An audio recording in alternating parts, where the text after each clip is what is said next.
வணக்கம் ஸ்டூடெண்ட்ஸ். மொழி மேக்ஸ்லேருந்து தேன்மொழி மிஸ்ஸு பேசுகிறேன். ரொம்ப நாள் ஆச்சு உங்களை சந்தித்து யூடியூப் மூலமாக. இப்போ நம்ம இந்த சேனலில் ரொம்ப நல்லா படிக்கிற மேக்ஸ் பசங்களுக்காக இந்த சேனல் ஆரம்பிக்கப்படவில்லை. ஓரளவுக்கு கணக்கு தெரியும் என்ற மாணவர்களுக்கும் நான் இந்த யூடியூப் சேனலை ஆரம்பிக்கவில்லை. எனக்கு ரொம்ப கணக்கே பரிச்சயம் இல்லை. எனக்கு கணக்கே ரொம்ப கஷ்டமாக இருக்குது. எப்படியாவது படித்து பாஸ் ஆகணும் அப்படின்ற எளிய மாணவர்களுக்காக இந்த யூடியூப் சேனல் மொழி மேக்ஸு பல மாணவர்களுக்கு பயன் தரும் என்ற நம்பிக்கையில் நான் 10th ஸ்டாண்டர்டுக்கான ஸ்டேட் போர்ட் சிலபஸ் அந்த மாணவர்களுக்காக, தமிழ்நாட்டு ஸ்டேட் போர்ட் சிலபஸ் மாணவர்களுக்காக இந்த மொழி மேக்ஸ் யூடியூப் சேனல் மூலமாக பல மாணவர்களை பாஸாக்கும். நான் மேக்ஸ் கணிதத்தில் நிச்சயமாக வெற்றி பெறுவேன் என்ற உறுதியோடு படிக்கும் மாணவர்களுக்கு சில எளிய, அவர்களுக்கு புரியும் வகையில் இந்த கணக்குகளை செய்ய முயற்சி எடுக்கிறேன். அந்த மாணவர்கள் பல முறை இந்த கணக்குகளை கண்களால் பார்த்தே எந்தெந்த கணக்குகளை எப்படி செய்ய வேண்டும் என்பதை புரிந்து கொண்டு பல முறை செய்து பார்த்து கணக்கு தேர்வில் வெற்றி அடையும்படி வாழ்த்தி, நான் இப்பொழுது சில எளிய கணக்குகளை மற்றும் இந்த மொழி மேக்ஸ் சேனல் மூலமாக மாணவர்களுக்கு புரியும் வகையில் பாடம் கற்பிக்கிறேன். நன்றி மாணவர்களே. நாம் இப்போ பாடத்திற்கு செல்வோம். இப்பொழுது கணிதத்தில் உள்ள 10th மேக்ஸு அதில் உள்ள சில எளிய கணக்குகள் 5 கணக்குகளை மட்டும் நாம் இன்று பார்ப்போம். முதல் கணக்கு, இஃப் ஏ சமம், இது செட் குறியீடு, கணக்குறியீடு 1 3 5, மேலும் பி சமம் கணக்குறியீடு 2 3. Then find A cross B. முதல்ல கணக்கை படிக்க தெரிஞ்சுக்கணும் நம்ம, சரிங்களா? Find A cross B and B cross A. முதல் கணக்கு. இப்போ ஏ என்னன்னு கொடுத்துருக்குது, இதை கண்ணால் நீ பார்க்குற. ஏ என்றது என்னது? 1 3 5. பின்றது 2 3. என்ன கண்டுபிடிக்கணும்? ஏ கிராஸ் பி, அப்புறம் பி கிராஸ் ஏ. அது எப்படின்னு நானே போட்டு வச்சுருக்கேன், உனக்கு விளக்கமாக சொல்கிறேன் பார். ஏ கிராஸ் பி, ஏ கணத்தில் உள்ள எல்லா நம்பரையும் எழுதிக்கணும். அதை பார்த்து அப்படியே கொஸ்டினில் இருக்கிறத பார்த்து நீ எழுதுகிற, அவ்வளோதான். கிராஸ், இந்த கிராஸை போட்டுட்டு அப்புறம் 2 3 பி. ஏன்னா ஏ கிராஸ் பி, ஏவை முதல்ல எழுதிட்டு பியை ரெண்டாவதாக எழுதணும், நடுவில் கிராஸ். ஆன்சர் எப்படின்னு பாரு. இந்த கணக்குறியீடை போட்டுட்டு இதை பார்த்து இப்படியே போட்டுக்கணும். போட்டுட்டு அப்புறம் இந்த சின்ன ப்ராக்கெட்டு போட்டுட்டு முதல் நம்பர் 1 நோட் பண்ணிக்கணும். 1 மட்டுமே எடுத்து எழுதணும். ரெண்டாவது கணத்தில் இருக்கிற 2ஆம் நம்பர் 2, முதல் நம்பர் 2, அப்புறம் ப்ராக்கெட் க்ளோஸ் பண்ணிக்கணும். அதுக்கப்புறம் திருப்பியும் முதல் நம்பரே 1, அதையே எடுத்து எழுதிக்கணும். அப்புறம் 2ஆம் நம்பர் 3. 1 முடிஞ்சிடுச்சு. அப்போ 2ஆவது நம்பர் என்ன? 3 முதல்ல போட்டுட்டு அப்புறம் இதில் இருக்கிற முதல் நம்பர் 2, அதே மாதிரி 3 போட்டுட்டு 2ஆவது நம்பர், அப்புறம் 3ஆவது நம்பர் 5, முதல் நம்பரு 2, 5, 3. புரியுதா ஸ்டூடெண்ட்ஸ்? கண்ணால் பார்த்து நீ செய்கிற இதில் மனப்பாடம் பண்ணுறதோ எதுவுமே கிடையாது.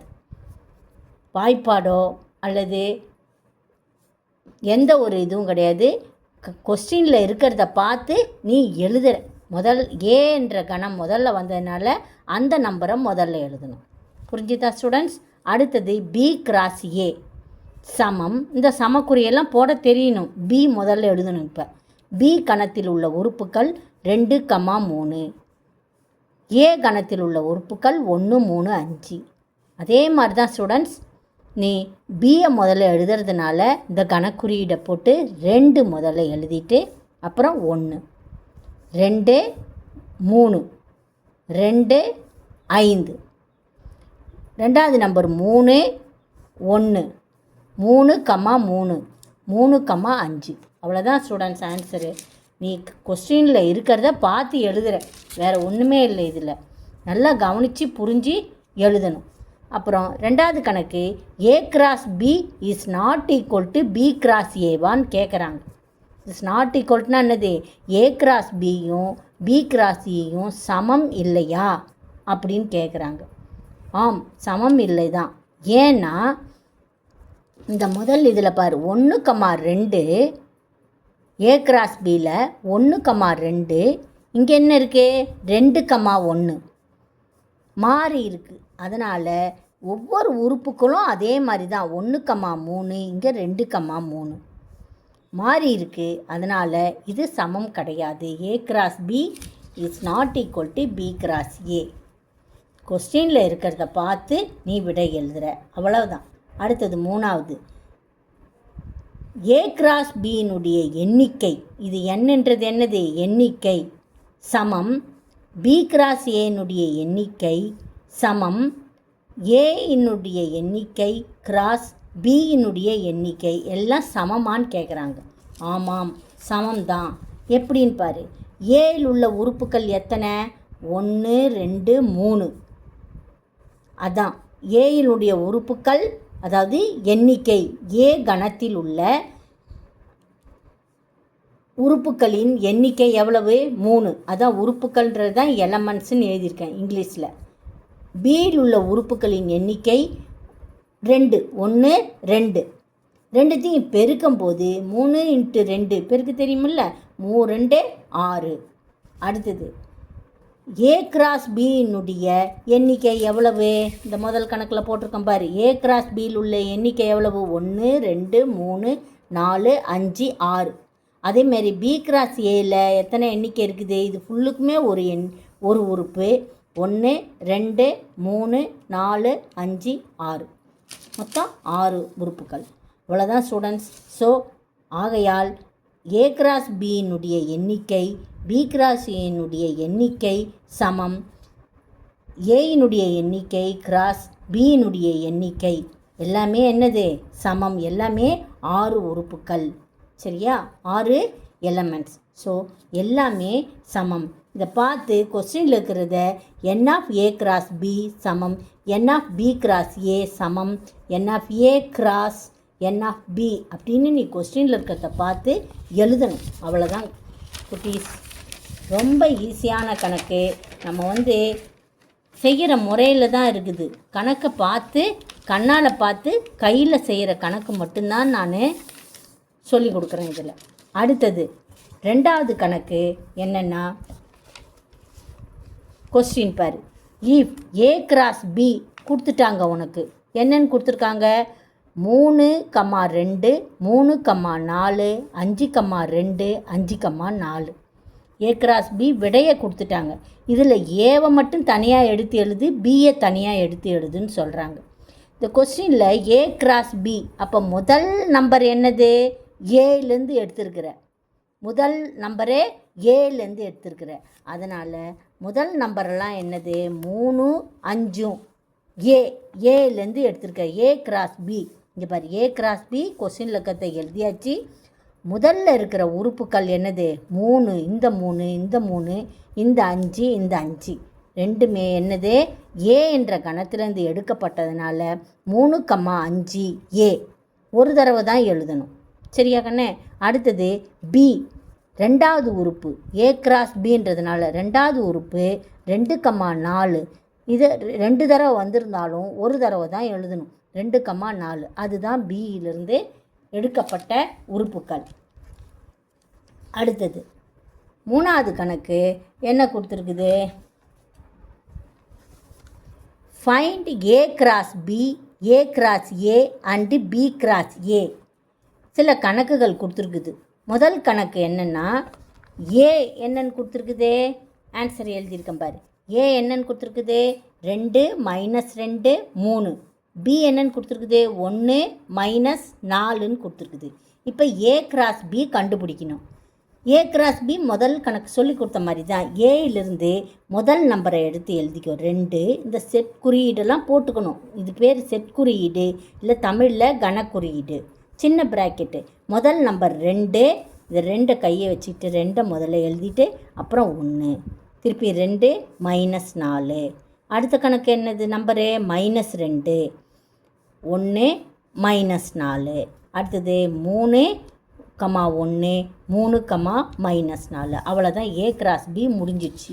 இப்போ ஏ கிராஸ் ஏவே கேட்டிருக்கிறாங்க. அப்போ ஏவையே 2 முறை எழுதணும். ஏ 1 2 -2 3 2 -2 3 2 தடவை எழுதிட்டு நடுவில் கிராஸ் போட்டுக்கணும்.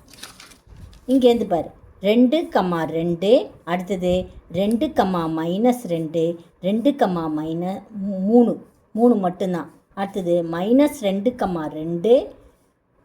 -2 -2 -2 -3 கொஸ்டினை பார்த்து எழுதுகிற அவ்வளோதான்.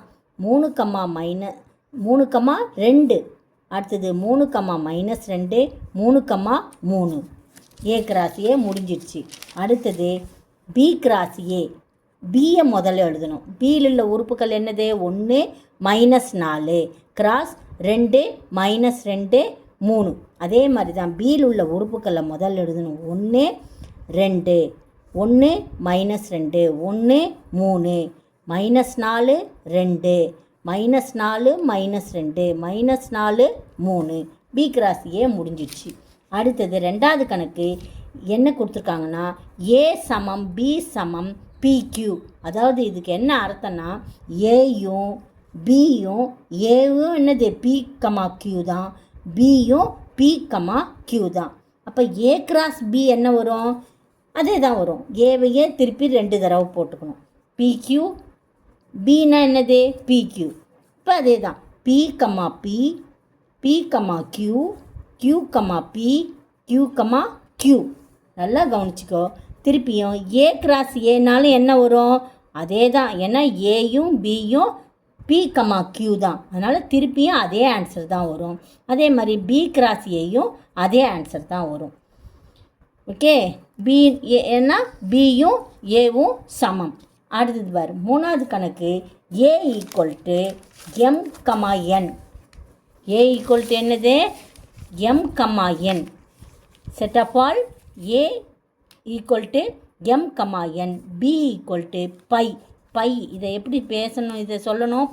பையினா வெற்றுகணம், அதாவது நல் செட். நல் செட் தமிழ் இங்கிலீஷில் வந்து நல் செட்டு. இங்கிலீஷில் நல் செட், தமிழில் வெற்றுகணம், நல் செட்டுன்னு சொல்லுவாங்க இங்கிலீஷில். ஸோ ஏ கிராஸ் பி சமம் எம். முதல்ல ஏல எழுதிக்கணும். எம் என் கிராஸ் செட்டு வெற்றுகணம்ன்றதை நல் செட்டை எம்டி செட் இல்லைன்னா எம்டி செட்.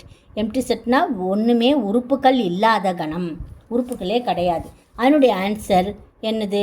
வெறும் பை தான், அதாவது வெற்றுகணம், நல் செட்டு. இப்போ ஏ கிராஸ் ஏனா ஏவையே ரிப்பீட்டடாக A M N M N cross போட்டுக்கணும். எம்மை முதல்ல எழுதணும். M M M N N M N N. Okay. இப்போ பி கிராஸ் ஏ. பியை முதல்ல எழுதணும். பின்றது என்னது? Null set. ஏன்றது M N. That is equal to again null set. Students, இதோட போதும் இன்றைக்கி. நீங்கள் இந்த கணக்கையே திருப்பி போட்டு பார்க்கணுன்னா என்னது? கண்ணால் பார்த்து கை செய்யணும். போட்டு பாருங்கள். நிச்சயமாக நீங்கள் வெற்றி அடைவீங்க. என்னோட ஃபாலோ பண்ணிவிட்டு நான் சொல்கிற ஈஸியான கணக்குகளை, இந்த புக்கு ஃபுல்லுக்கு நீ படிக்க வேண்டாம், ஈஸியான கணக்கை மட்டும் நல்லா போட்டு பார்த்தீங்கன்னா நிச்சயமாக நீங்கள் 50 மார்க்குக்கு மேலே கண்டிப்பாக வாங்குவீங்க என்று உறுதி அளிக்கிறேன். நன்றி ஸ்டூடெண்ட்ஸ். நாளைக்கு திருப்பியும் பார்க்கலாம். தேங்க்யூ.